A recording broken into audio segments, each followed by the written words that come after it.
네, 안녕하세요. 쉽게 하는 주식 리치퓨처 대표 주식왕입니다. 오늘은 8월 28일이고요. 방송 바로 시작을 하겠습니다. 오늘은 파월 연방준비위원회 의장이 잭슨홀에서 지금 매파 본색을 드러냈다 뭐 이렇게 해가지고 연설을 했습니다. 지금 여기 있는 내용이 파월 의장이 이제 연설한 거 구글 번역기로 이제 돌려서 이제 나오는 내용들인데요. 일단 뭐 장황합니다. 예, 장황해요. 뭐 미래가 어떻고 뭐 이 장황한 내용 있잖아요. 장황하게 하는데 골자는 지금 이제 계속해서 금리를 2%까지 인플레이션을 2%까지 낮추는 게 목표다. 이거. 그다음에 물가의 안정이 없으면은 경제는 아무에게도 효과가 없다. 이것도 맞는 말이죠. 예. 그 다음에 높은 인플레이션 부담은 그것을 감당할 수 있는 능력이 가장 낮은 사람한테, 그렇죠. 저소득층한테 제일 이제 피해를 준다. 이렇게 되고, 그 다음에 가격 안정성을 복원하려면은 시간이 걸린다. 뭐 이렇게 해가지고 뭐 금리 인상을 하겠다. 이거가 아니고 인플레이션을 잡겠다. 그리고 인플레이션을 잡을 때까지 기조를 유지할 것이다. 이 내용이 이제 준데, 이것 때문에 토요일, 일요일 날 뭐 아주 난리가 났습니다. 어떻게 해야 되냐, 그리고 다우지수가 갑자기 급락을 해가지고, 이제 조종이 나왔는데요. 지수 보고, 그 다음에 우리가 이제 이거 급락을 이제 어떻게 해야 될 것인가, 이게 문제가 아니라, 이 다음이 어떻게 될 것인가, 이걸 생각을 좀 해봐야 되거든요. 여기에 대해서 전체적으로 뉴스도 좀 보고 설명을 좀 드릴게요. 자, 일단은 잠시 좀 움츠려 있긴 해야 되겠죠. 지수 잠시 보겠습니다. 예. 지수가, 우리나라 지수가 이제 여기 이렇게 밀렸는데, 미국 지수는 요렇게 꺾어진 이 파동 여기를 깨버렸어요. 이 저점을 깨버렸습니다. 그러면 어떻게 되느냐? 직전에 저점 있는 근처까지 내려올 가능성이 높아집니다. 특히 한국 시장은 더 그래요. 우리나라 시장은 미국 시장보다 약하기 때문에 더 크게 조정 나올 가능성이 있다. 이렇게 보고 여기 이제 조정이 나오겠습니다. 그래서 조정 바닥이라고 판단되기 직전까지는 일단 또 잠시 좀 움츠려 있어야 된다. 이렇게 좀 생각을 하고요. 그 다음에 파월 지금 의장 이야기, 그러니까 며칠은 공포감 때문에 내일 당장은 또 좀 빠지겠죠. 예, 그래서 다음 주 월화 한 수요일까지는 이 폭락의 조종의 정점이 되지 않을까 뭐 이렇게 좀 생각을 해봅니다. 자, 그 다음에 변동성은 지금 계속 변동성이 없죠. 지금 우리나라 같은 경우는 변동성이 없어요. 계속 떨어지는데 무슨 변동성이야. 이 지금 코스피 지수잖아요. 여기에 무슨 변동성이 있습니까? 계속 떨어지는데. 뭐 변동성이라는 말 하면은 뭐 다 그럴싸한 말인 줄 알고 하는 모양인데, 변동성이 없습니다. 우리나라는. 그냥 계속 떨어지는 거예요. 자, 그 다음에 B2 20조 임박했다. 계속 빚을 내서 이렇게 하나 봐요. 대출을. 주식담보대출이나 주담대라 그러죠. 주식담보대출이나 아니면 요즘 또 아파트 값 좀 올라가니까 아파트를 또 담보로 잡아가지고 담보대출을 해가지고 그 돈을 또 주식 매매하는데 쓰는 분들이 계세요. 근데 어느 정도 선수분들은 괜찮아. 그게 컨트롤이 되고 어떤 식으로 내가 관리해야겠다는 걸 알기 때문에 근데 그게 또 마음대로 안 되거든요. 시장이 조정 나오면. 그래도 그런 방향으로 계속 가려고 움직이기 때문에 좀 괜찮습니다. 근데 일단 무조건 돈이 없으니까 돈을 빌려가지고 투자부터 하자. 이 분들은 지금 계속 까지는 거예요. 1차 여기서 깡통 차고, 또 조금 있다가 장 좀 올라가려고 하다가 이렇게 떨어질 때 또 돈 빌려가지고 떨어질 때 또 깡통 차고, 또 좀 버티다가 또 깡통 차고. 다 빚이잖아, 빚. 이거 문제가 됩니다, 이거. 이게 지금 문제가 되고, 파월 의장 이야기가 나왔고요. 예. 그 다음에 금리 인상은 우리나라가 이제 지금 했습니다. 금리 인상을 했는데, 이창용 한국은행 총재 소비자 물가 5% 유지할 가능성이 높다. 추가 빅스텝 결정은 외부 충격 전제로 달았다. 외부 충격은 미국의 금리 인상에 대한 뭐 내용들을 이야기하는 거겠죠. 그 다음에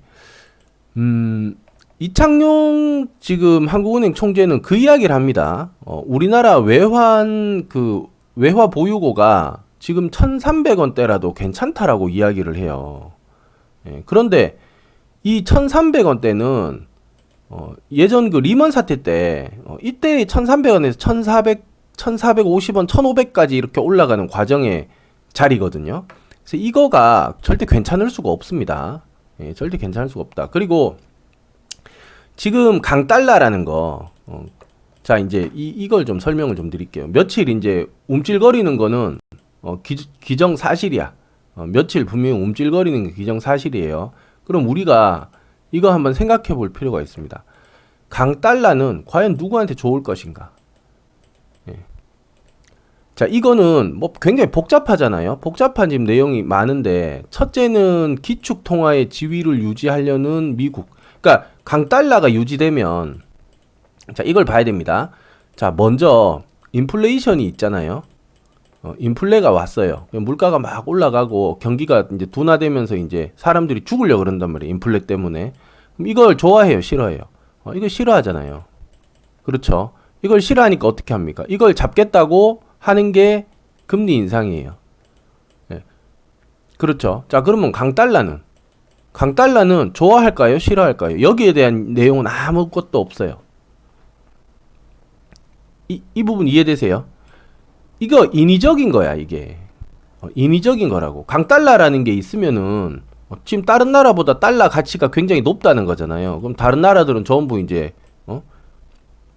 뭐, 우리나라로 치면 원화 약세, 일본으로 치면 엔화 약세, 뭐 이런 식으로, 그리고 유로화도, 유로화 약세, 뭐에 비해서? 달러에 비해서.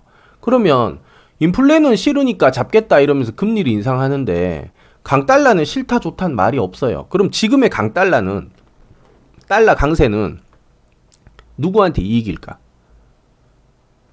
지금의 달러 강세는 누구한테 이익일까? 그거를 생각을 해봐야 됩니다. 예. 달러가 강하다는 건 뭐예요?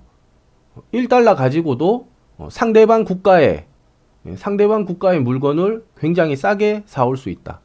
예.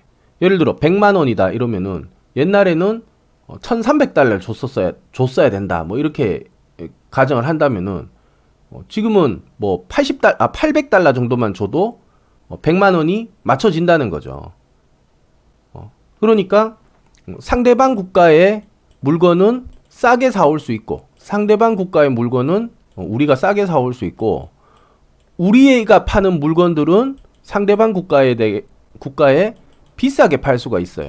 물론 이게 계속되면 안 좋습니다. 계속되면은 분명히 여기서 또 이제 수혜를 입는 기업들이 있고 여기서 또 피해를 입는 기업들이 있지만 일단은 요런 게 이익이 되겠죠. 누가 이익이 되나 생각해 보면 그럼 이익이 될 사람들이 이걸 어디까지 끌고 갈 것인가 그걸 보면 돼요.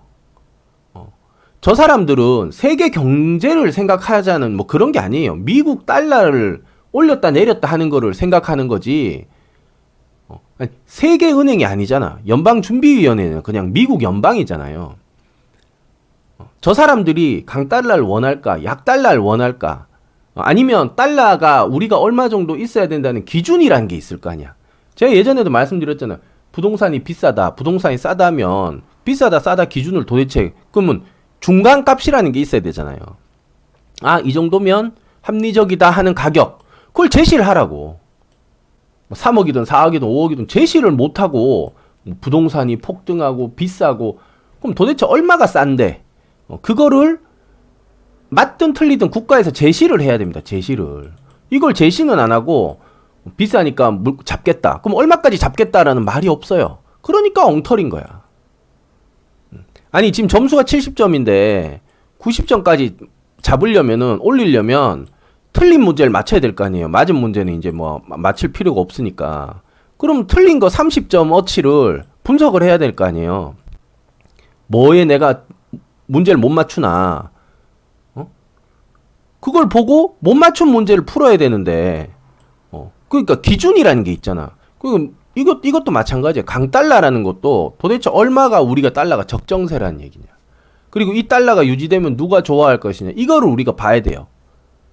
당장 지금 내일이나 뭐 이제 내일 뭐 화요일 수요일은 좀 움찔거리겠지만 우리가 앞으로 볼 때 이걸 어떻게 이걸 해석을 해야 되냐 이걸 봐야 됩니다.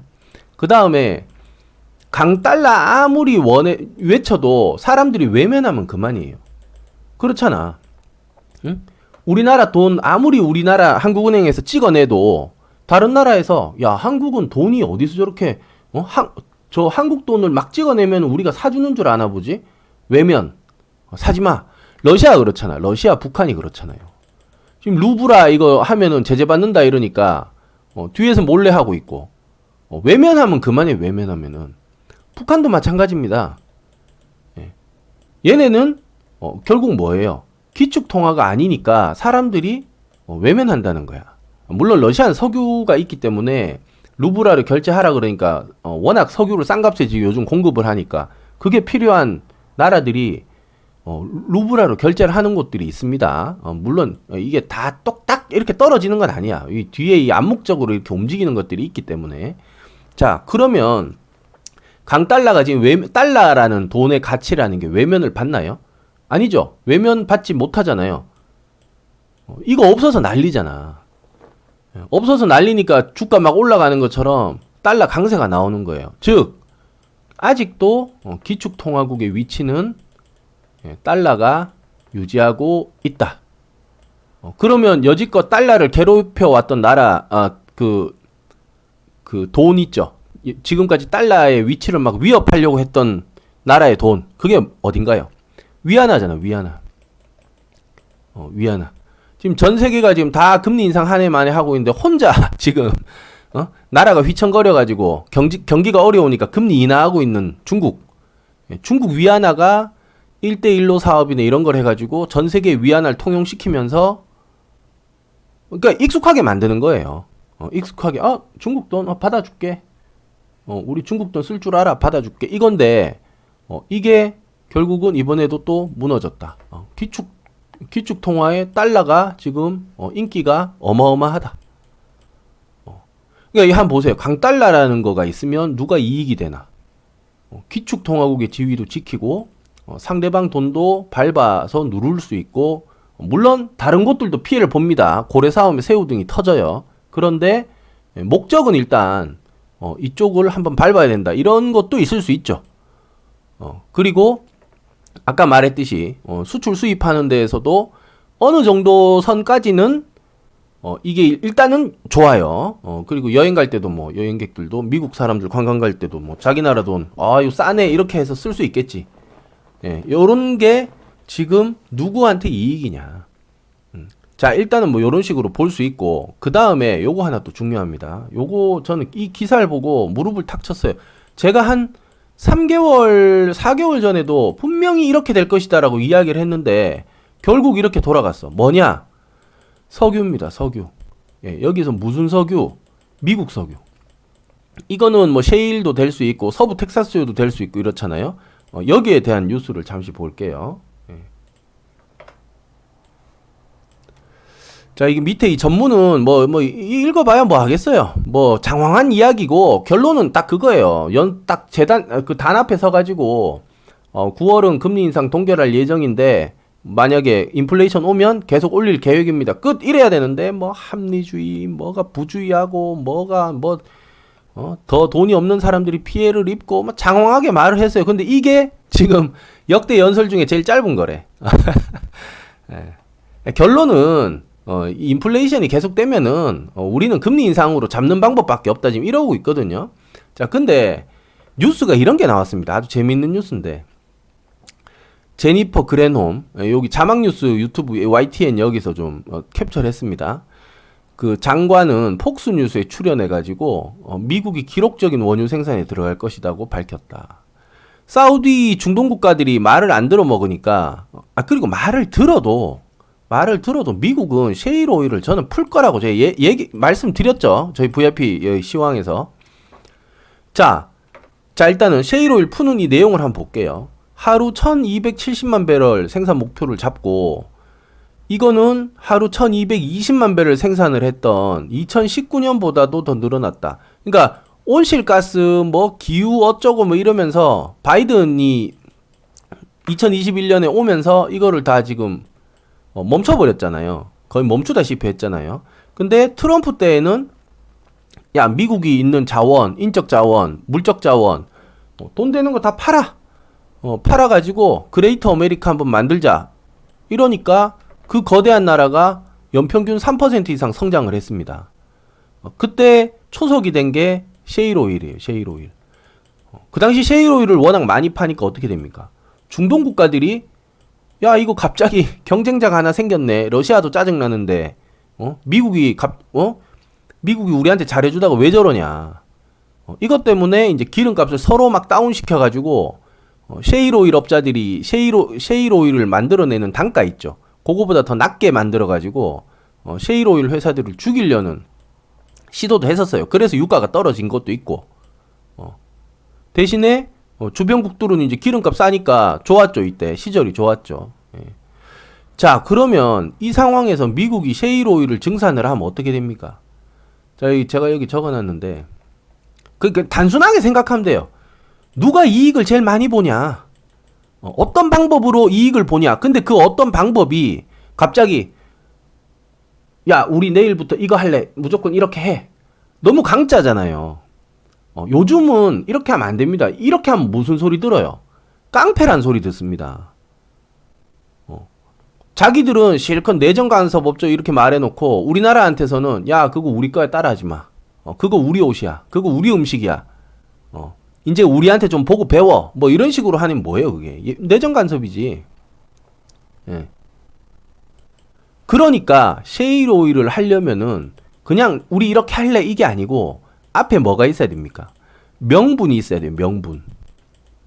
남들이 다 들어도 그래 어쩔 수 없다. 니들이 이렇게 하는 수밖에 없어. 그래야 우리가 살아라는 정도까지 사람들을 쪼는 거야. 자, 기름값 폭등해요. 기름값 폭등해갖고 여러모로 괴로워요.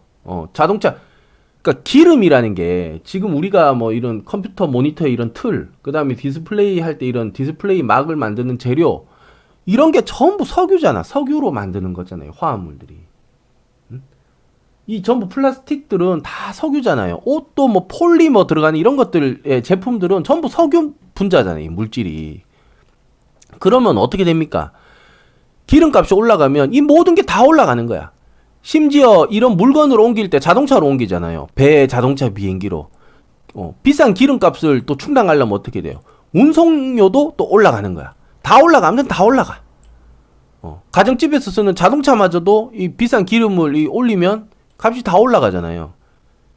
지금 이렇게 일단 만들어 놓는 거야. 그럼 사람들은 어떻게 생각해요? 야, 기름 제발 좀 싸졌으면 좋겠다. 근데 싸져야 되는 이 여기까지 가는 중간에 싸게 이렇게 가는 이 중간에 사람들이 싼 기름을 원하는 기름의 대량 생산, 석유의 대량 생산을 원하는 명분이 있어야 되잖아. 그게 뭐예요? 여러 상황이 겹치고 겹쳐가지고 전쟁. 그 다음에 중동 국가 러시아가 이제 뭐 석유 가지고 무기를 삼는다. 석유랑 가스로 무기를 삼는다. 그 다음에 중동 국가에서 야 이제 호황이다 이렇게 좀 파니까 바이든이 사우디로 날아가요. 석유 좀 증산하세요 이러니까 우리가 알아서 할게. 이러니까 미국도 체면 구겼죠. 이런 모든 이유들이 하나하나 쌓여가지고 뭐가 된다? 명분이 됩니다. 그러면서 여기에 강달러도 포함이 돼요. 강달러를 아까 앞에 왜 설명드렸냐면 달러가 강세인데 석유를 팔면 어떻게 되겠어요? 이 위에 꼭지 제 최고 정점에서 팔면은 어마어마한 돈을 벌겠죠. 그러면서 석유를 증산해가지고 서서히 다운되는 거야, 가격이. 그러니까 평생 이 최고점에서 못 팝니다. 그러면 러시아나 이런 나라들이 손을 뻗치겠죠, 우리나라한테.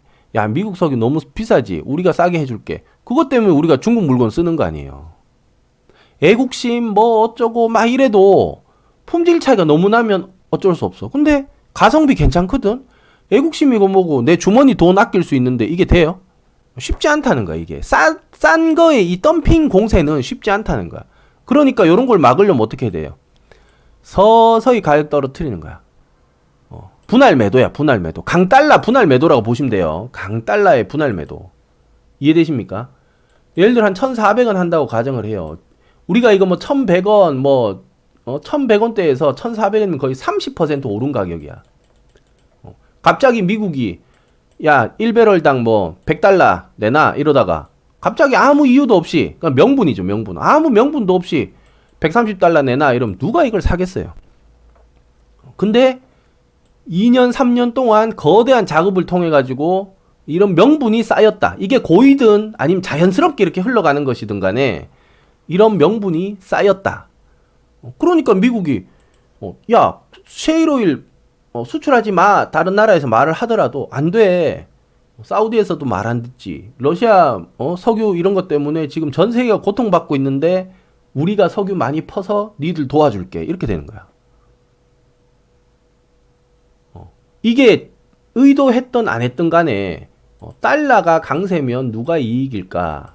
이걸 일단 봐야 되고. 그렇죠. 그러면서 이제 석유까지 이제 푼다 그랬어요. 근데 이게 그러니까 지금 바이든 정부에서의 어떤 기조랑은 전혀 맞지가 않습니다. 지금 뭐 탄소 배출 어쩌고 한다 그러면서 셰일오일 업자들 완전 반 죽여놨다니까.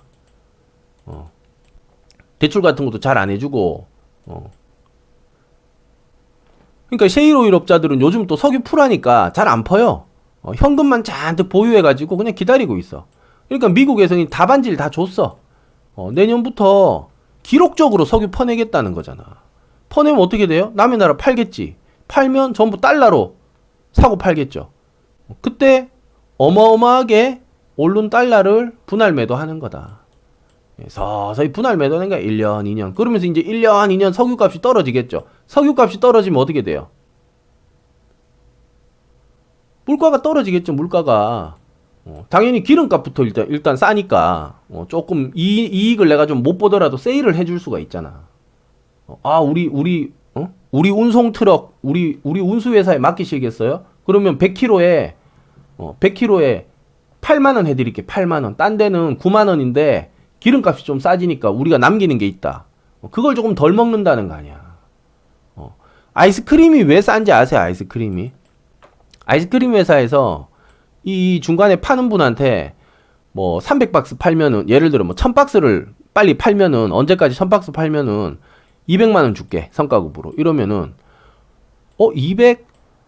그럼 다 200 준다 그러잖아요. 그럼 요 중에 A라는 이 아이스크림 중간에 파시는 분이 내가 한 100만 원 먹을게. 니도 100만 원만 먹어라.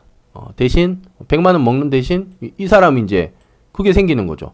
소비자들한테 100만 원 팔아가지고 받을 수 있는 돈을 이 A라는 사람이 이 회사의 성과급 200 중에 100을 준 거니까 100만원치만큼 약간 깎을 수 있겠죠. 아이스크림을. 여긴 500원 하는데 자기들은 450원 또는 뭐 여기 이런 데 많대. 동네 가니까 3개 1,000원 뭐 이런 거 이래 놓는 거야. 아무튼 이게 경쟁이 되기 때문에 이 안에서도 가격이 자꾸 다운된단 말이에요. 그럼 어떻게 돼요? 경기 잡히겠지. 서서히 잡히겠죠. 금리만 계속 인상한다고 어떻게 물가가 내려갑니까? 그게 물가가 왜 올랐는데? 물가가 왜 올랐어요? 금리가 낮았다고 물가가 올랐어? 그거는 말이 안 돼요. 독일이나 저 어딘가요? 덴마크인가요? 핀란드인가 이런 데는 예전부터 마이너스 금리였어요. 마이너스 금리였으면 물가가 뭐 천장을 뚫고 폭등을 했겠네? 그게 아니에요. 한번 생각해 보세요. 일본도 마찬가지입니다. 일본도 거의 대출금리가 거의 거의 마이너스권이야. 거의 뭐 0. 얼마 이래가지고 일본에서 집 빌려가지고 사는 거는 집 대출 받아가 살 때는 이 대출금리가 진짜 거의 마이너스 금리까지 갔었어요. 그럼 여기 이 나라들은 뭐 물가가 막 폭등을 했겠네? 그렇지가 않아. 그러니까 무조건 금리만 올리면 물가가 잡힌다? 아니야. 아니 그러면 금리가 낮으면 물가가 올라가나? 그거랑도 다르잖아요. 결국은 뭐 때문입니까? 지금 이렇게 물가가 오르고 난리가 난 이유가 자원 부족이라는 거잖아요. 자원 부족. 근데 이 웃긴 게 이 자원 부족이라는 게 정말 땅을 파도 석유가 없다. 석탄도 안 나온다. 그리고 뭐 흉년에 모든 지금 뭐 농작물이 다 말라 죽어가지고 지금 뭐 쌀도 없고 뭐도 없고 뭐 밀가루도 없고 이래가지고 사람이 어쩔 수 없어서 자원이 부족된 게 아니야 지금. 뭔지 이해되세요? 이게 인재예요. 인재. 자, 전쟁은 멈추면 뭐 한 6, 7개월 뒤부터는 바로 곡물 이거 돌아가겠죠, 원활하게. 그리고 지금 러시아에서 우크라이나 저기 곡창지대에서 나오는, 그러니까 전쟁하는데 또 곡창 그건 또 어떻게 하고 있어. 나 이 희한하다 그것도. 우크라이나 아무튼 지금 뭐 밀수출 허용을 해줬죠. 그 배들은 이제 공격을 안 하기로 했으니까 그 사람들은 이제 밀수출 왔다 갔다 하는 거야. 그러니까 이거 인재야. 사람들끼리 지금 싸우고, 그리고 석유도 마찬가지입니다. 바이든이 사우디 가가지고 증산 좀 하라니까 자기들이 안 해. 지금 자원이 부족해가지고 물건값이 막 뛰고 난린데 그 인플레이가 올랐단 말이에요. 물론 심리적인 것도 있어요, 사람들이. 코로나 이제 거의 끝나는 분위기고 이러니까 이게 폭발적인 보복 심리 같은 게 있어. 움츠러들었다가 확 퍼지니까 만회하자는 이런 보복 심리 같은 것도 좀 작용을 합니다. 근데 지금 표면적인 뉴스로 나온 건 뭐예요? 자원 부족. 근데 이게 정말 자연적으로 이게 없어진 거냐? 그럼 할 수 없어. 근데 사람이 인위적인 이런 인재야. 이게 어떤 이해관계 때문에 많이 있는데도 안 보내. 못 보내. 많이 있는데도 증산 안 해. 아니면 눈치 봐가면서 조금 했다가 말았다가 이 컨트롤을 한단 말이에요. 우리나라 저 계란처럼. 우리나라 지금 계란이, 오늘 뭐 주말이니까 조금 길게 할게요. 우리나라 계란이 그 구제역이라 그래. 그렇죠. 방역이죠. 방역 그 살처분하는 그 범위를 뭐 100m, 200m 이러다가 그걸 500m로 확 늘려버렸어. 300인지 500인지 확 늘렸단 말이에요. 그러니까 어떻게 돼요? 닭 한 마리만 콜록거려도 주위 500m 있는 양계장들 다 죽는 거야. 그렇게 해가지고 그걸 범위를 점으로 연결시켜다 보니까 전국에 있는 그 씨닭이라 그러죠. 씨닭. 그 알을 낳을 수 있는 닭을 낳는 닭. 그러니까 닭 중에 제일 원조가 되는 닭들. 그 닭들도 다 죽어버린 거야. 그러니까 계란 자체를 못 낳는 거예요. 그러다 보니까 이게 귀해져가지고 지금 뭐 몇 달 값이 올랐는데 이걸 다 수입을 해와가지고 이 씨닭들이 지금 다 컸어요. 몇 달 이렇게 지나가가지고 얘들이 다 성체가 됐어. 그래서 이제 닭이 알들을 잘 낳는단 말이에요. 근데 왜 닭 계란값이 안 내려가냔 말이야. 뭐 사료비가 올랐다고? 그럼 사료비 없었을 때는 계란값 내렸냐고. 순짜 엉터리. 이런 식으로 지금 인간들이 인위적으로 조장을 한단 말이에요. 석유가 없어요. 미국 석유만 해도 전 세계에서 뭐 100년, 200년 쓸 수 있는 석유가 있단 말이야. 즉 이게 뭐냐? 사람이 한 방에 해결할 수 있는 문제인데 일부러 안 한다. 맞잖아요. 일부러 안 하는 거 맞잖아. 자, 그러면 우리 이렇게 생각해야 돼. 왜 일부러 해결 안 하냐? 왜? 자, 한번 보세요. 왜 저 남자한테 저 여자가 말을 안 걸고 전화를 안 할까? 왜? 싫으니까. 저 남자가 저 여자를 왜 피하고 막 근처에도 안 가려고 그러고 다른 날짜 잡아서 가려고 그럴까? 왜? 싫으니까. 뭐 다른 이유가 별로 있어요? 이것도 마찬가지입니다. 왜 이럴까? 그리고 광달러는 왜 계속 유지를 할까? 다 인재인데 지금 이루어지는 거의 대부분의 제가 봤을 때 90% 이상이 사람이 지금 장난치는 거야.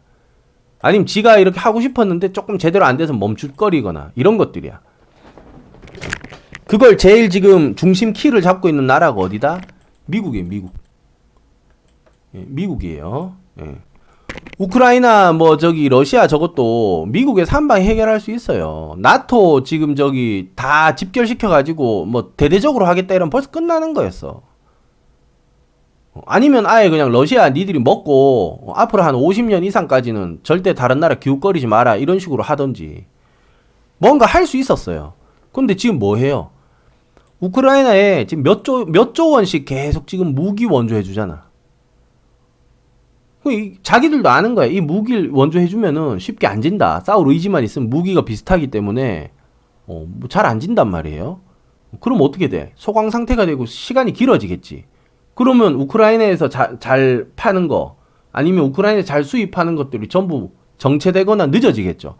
거기에 대한 그런 통계들을 얘네들이 안 내고 어이쿠 몰랐네. 지금 이런 상황이 아니잖아 지금.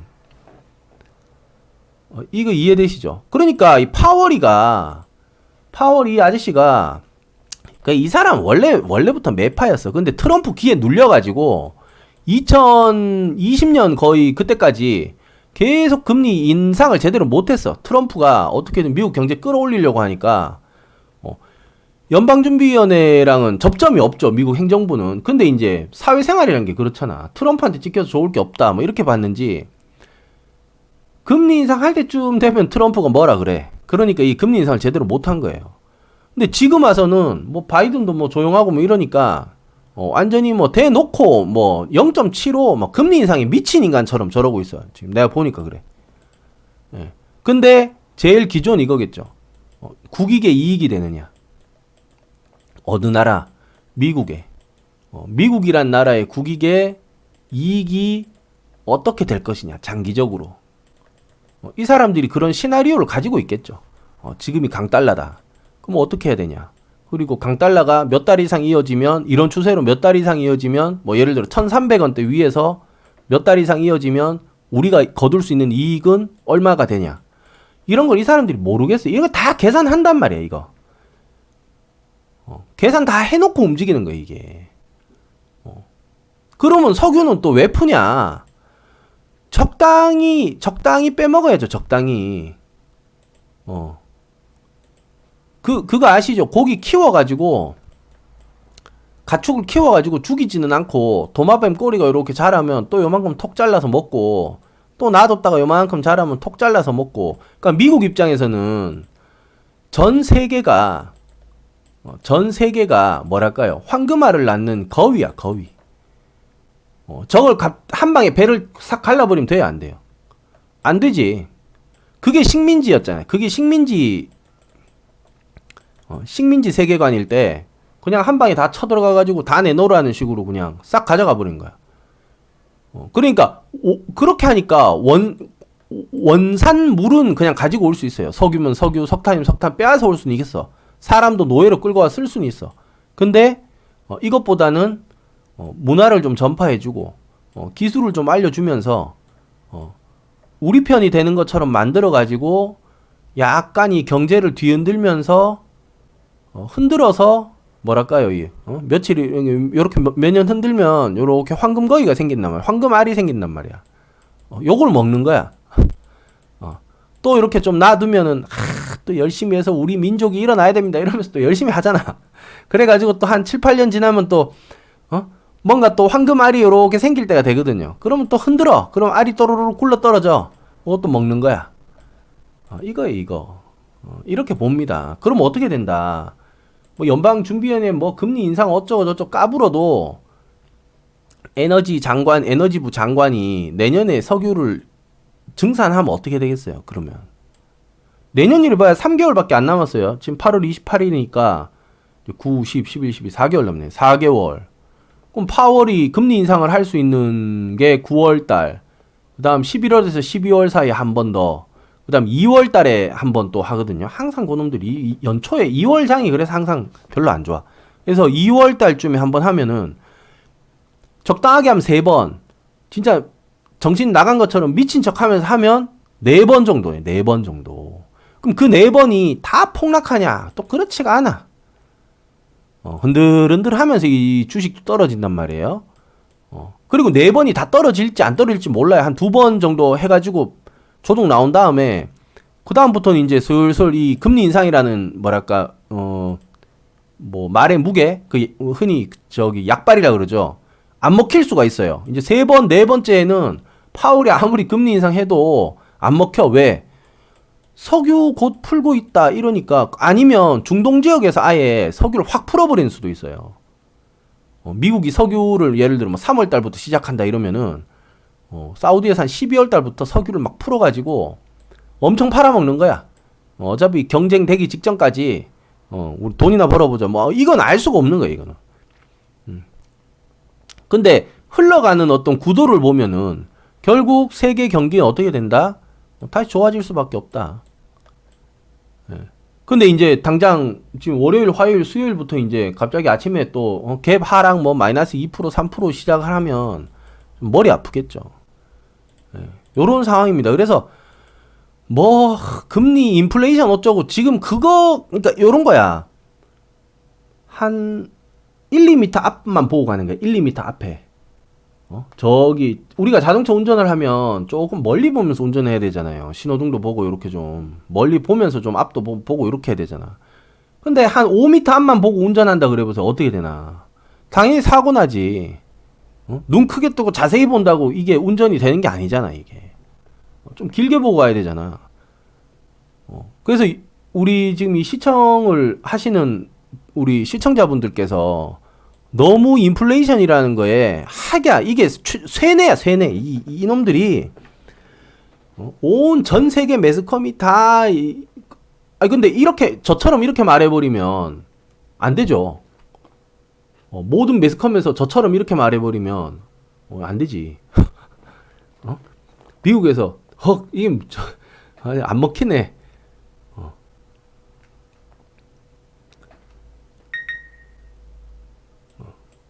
그래서 너무 인플레이션이라는 이거에 너무 막 스트레스 받지 마세요. 파월이 이제 또 봐라 이거 저기 잭슨홀 이제 또 저기 지금 8월이잖아요. 9월 한 10월 달 되면 또 잭슨홀 의사록 또 뭐 어쩐다 뭐 또 이거 발표한다 이러면 또 여기에 막 기가 죽어가지고 막 그러지 말라고. 어차피 뭐 주식 지금 보세요. 이거 지금 뭐 동학 개미고 뭐 동학 메뚜기고 뭐 전부 지금 조종이 그럼 거의 한 1년 반 이상 이렇게 나왔잖아요. 지금 이 고점에서 지금 1년 이상 조종 나왔단 말이에요. 지금 계속 떨어지는데 여기 버틸 사람이 어디 있어요? 단타 하나 뭐 좀 버틸까? 이거 뭐 같이 투자한답시고 뭐 계속 같이 가요. 같이 투자다 같이 간다고. 그래서 이거 스트레스 받지 말란 말이에요. 스트레스 받지 마시고 뭐 여기 이제 전저점 근처에 깨는 거 이거나 일단 확인을 좀 해야 되는 거고. 저런 발언에 너무 스트레스 받지 말아라. 그리고 파월은 지금 이제 일단 금리 기조는 그대로 유지를 한다고 했으니까 금리 인상 뭐 바로 막 너무 공격적으로 할 그런 분위기는 아닌 것 같아요. 그래서 요거 일단 참고를 하시고요. 이해되시죠? 그래서 내년, 내후내년 2023년, 24년부터는 미국 장은 올라갈 가능성이 많습니다. 한국 시장은 모르겠어요. 한국 시장은 모르겠습니다. 우리나라는 지금 지금 이 경제가 이게 지금 정상 작동을 지금 빨리 해야 되는데 이게 좀 문제가 있어요. 이거는 좀 다음 방송에서 좀 말씀드리고 느려. 뭔가 좀 개척 정신도 없고 다들 좀 느려. 느린데 뭐가 하나 좋은 아이템이 있다 이러면 그거는 또 번개같이 하거든요. 다들 머리는 좋아가지고. 우리가 이게 문제인데 뭐가 좋은 게 있다가 아니고 이게 좋은 게 맞나 아닌가 자꾸 실험을 정신으로 가야 되는데 그런 게 없어. 그런 게 없어요. 그게 아쉽다. 자, 일단은 요 전체 시황은 요렇게 좀 말씀을 드렸고요. 그 다음에 추천주가 하나 있는데 이거 한번 볼게요. 8월 18일 날 더존 비존 40%만 매수했습니다. 요거 이제 저희 텔레그램 방에 오시면은 여기 무료예요. 그냥 같이 이렇게 모여서 이제 하는 건데 더존 비존 여기 요거가 언제 추천 나갔나? 21일 날 추천 나갔나?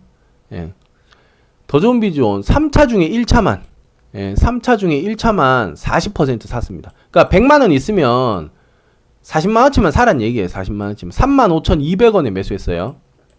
35,200원부터 밑으로 더존 비존 3만 지금 4,450원이거든요. 한 1% 차이 납니다. 한 2% 정도 차이 나는데 그러니까 뭐 1000이면 400만 사는 거야. 400만 400만원치만 사는 거야. 그럼 600만원 뭐 하냐? 나중에 제가 이제 추가 매수 의견 드릴 때 들어보시고 뭐 괜찮다 하면은 결정하시는 거고 아니다 하면은 뭐 자기가 알아서 사는 거니까 뭐 안 사셔도 되는 거고. 당장 이것도 보시고 괜찮다 하면 사는 거고 아니면 뭐 아닌 거죠. 당장은 또 내일 뭐 미국 또 조정 우리나라 시장 조정 나올 수도 있으니까 이게 조금 흔들릴 때 매수하는 전략도 뭐 나쁘지 않습니다. 그리고 우리나라 지금 시장은 미국이 이만큼 빠졌어요. 이만큼. 여기 저점을 다 깨버렸거든요. 그럼 내일 우리나라도 뭐 같이 따라갈 가능성이 굉장히 높다고 봅니다. 여기 저점 다 깬다고 봐요. 그러면 코스피가 지금 2480이잖아요.